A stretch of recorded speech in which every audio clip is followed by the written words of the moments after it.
Okay, so since our last show, the Congress of the United States, the House of Representatives, and the Senate months and months ago, and the House of Representatives just, I believe on Friday, Saturday, whenever it was, passed a $1.2 trillion infrastructure bill. Now, I can't get to the real numbers here yet. Okay, I can't. I've looked at every article known to man.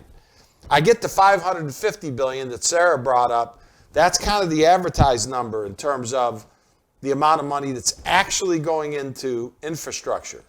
But I can't get to this $1.2 trillion number. And about 4 shows ago, I did a piece on this. And I broke it down, and I think I got to 700 and change. But I can't get to the $1.2 trillion. But here's really what I can't get to. Here's the point of the whole Unplugged. Not one person has told anybody that voted for this in either the Senate or in the House how they're going to pay for this thing. Okay? Let me repeat now the repeatable every time I get into this. This year, we're sitting on $29 trillion of national debt and deficits, which means that we're spending more than what we take in for 2021 of about $1.2 trillion additionally, okay? That's going to add to the deficit year after year after year. I've proclaimed on this show that the United States government is broke, and they are. What I'm asking for now is for somebody to tell us 3 things. The first thing I want somebody to tell us is on this $1.2 billion, and I want them to be specific. Talk to us like we're educated people, okay, the American public. How am I specifically going to pay for this as a taxpayer? What are you specifically going to do? And no one has done that. Oh, it's paid for and we've already got it paid for. That's a crock of BS, okay? It's not paid for.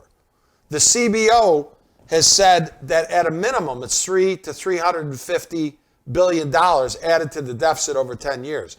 That's the Congressional Budget Office. It's not me, but I just want somebody to tell me, how are you going to pay for this?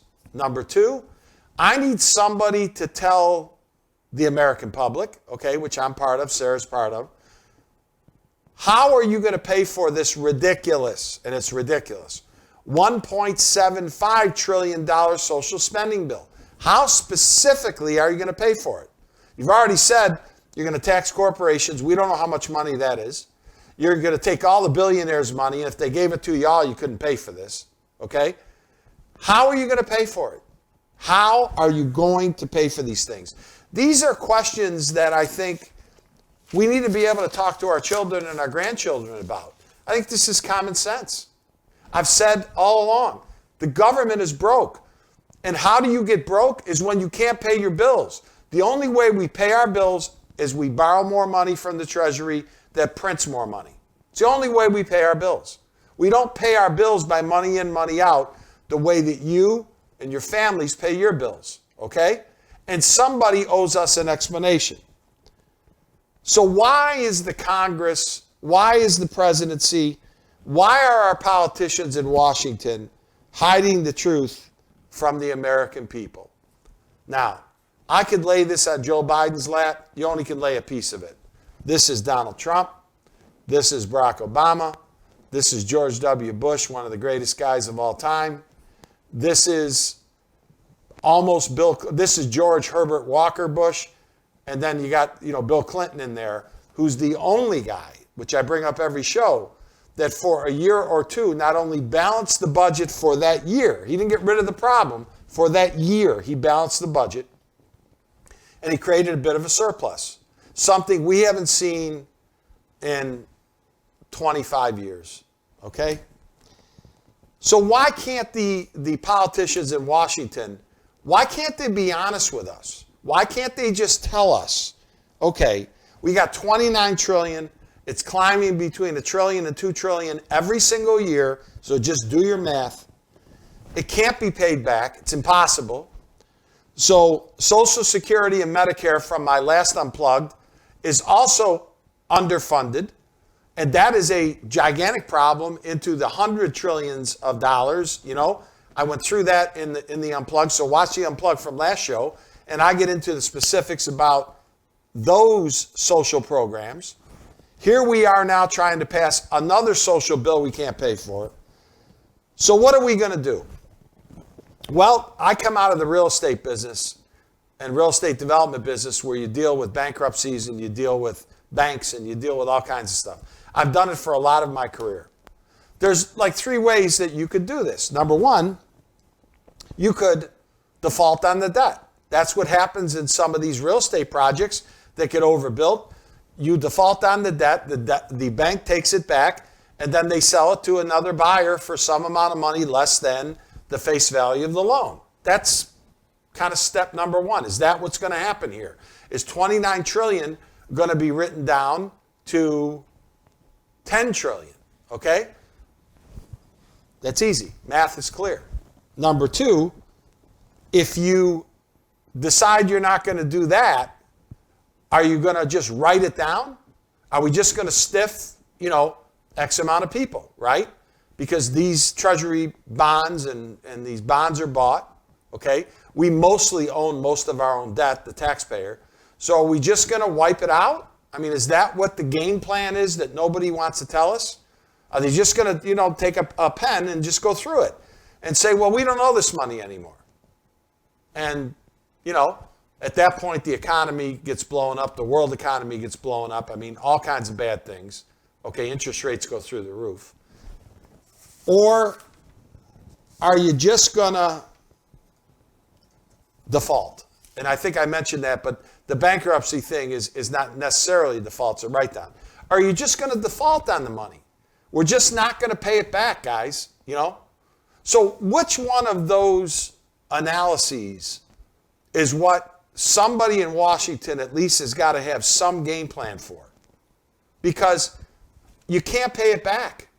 All you're doing is adding to this tremendous debt. Again, in your own household, it's like you bringing in, your family bringing in $10,000 to $15,000 a month, and you're spending $25,000 to $30,000 a month, and your brother-in-law works at Bank of America, and he keeps loaning you money because he's your brother-in-law. It's the only other way that this is what it is.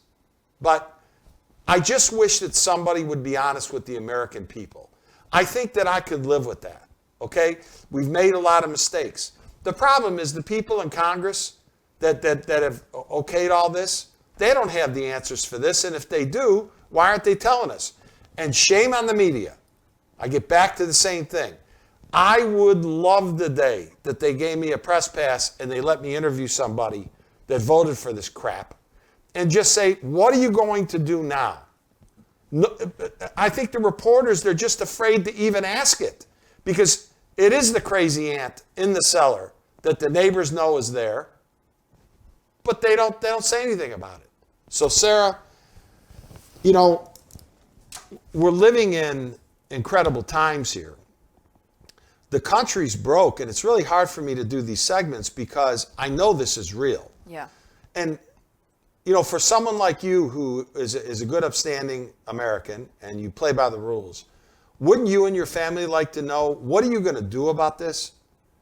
Isn't that something that everyone would want to know? Well, I think especially kind of at the beginning there when you were talking about, what this means for your kids, your grandkids, now, especially being a mom, I start thinking a little more long term, and I keep thinking it's just going to keep going up, and that scares me. That makes me scared that one of those 4 things that you talked about is going to happen, and their world, their economy is going to go to crap. All right, as a reporter, put your reporter hat on. Why is no one asking the hard questions? Are they being told not to?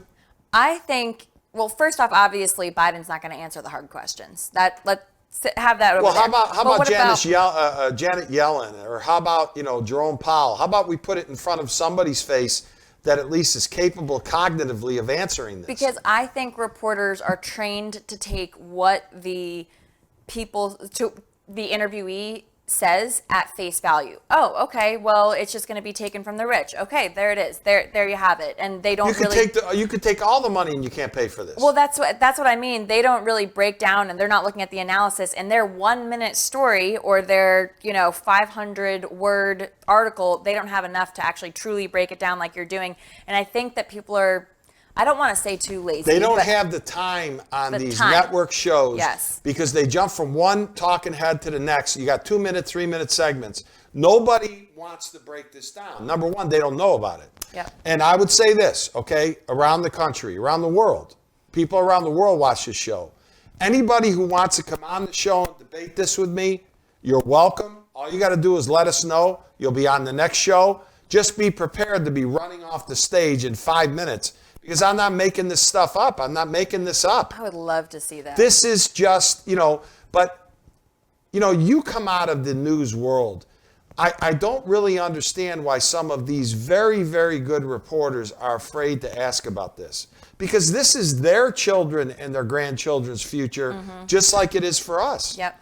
But they won't do it. No, they're not breaking it down. And I think, like we talked about, it comes from lack of time, lack of space, lack of information, and they think there's the next big story. Well, I got a prediction now, and we'll see if this is right. I thought the infrastructure bill was going to be passed. If I was in Congress, I couldn't have voted for it because I don't know how it's going to be paid for. Okay? Now the Democrats are talking about, well, the Congressional Budget Office is going to tell us about, how bad this $1.75 trillion social spending bill is, and we got to get those numbers. The numbers are going to be outrageously bad unless they're completely phony and made up. But the fact of the matter is, I don't think that bill's going to pass in any shape or form. I think that when it's finally said and done, that people are just going to have to come to the same conclusion. We've spent $6 trillion on COVID already. We've given so much assistance away and I'm all for helping people, but you got to fiscally run your house. This is the biggest business in the world, the United States government. I don't think that bill is going to get passed, but we're going to see. I hope not. I have a question, and I don't know if this is even something that one can predict or answer. How long do you think it would take us to pay off the $29 trillion? Eternity. Eternity, okay. How's that? I was worried about that answer, yeah. Is that long enough for you? Yeah. Well, let me ask you this. How would you ever pay the debt down when you can't even balance your budget? Yeah. So in other words, it's nearly impossible. You in your life owe $1 million, but your deficit spending every year, and you're borrowing that money and then before you get to the $1 million. And anything I could possibly pay, I would just be paying on interest. Well, yeah, but at some point you're not even going to be able to do that anymore. Oh my God, that's scary. That's scary, and people don't understand that, or people aren't asking that. Well, we'll see. But yeah. Again, you got somebody, aunts, uncles, cousins, they want to come on the show, they want to debate this point, okay? A lot of points that I talk about can be debated. This isn't one of them. I agree. All right. Challenge extended. I like it.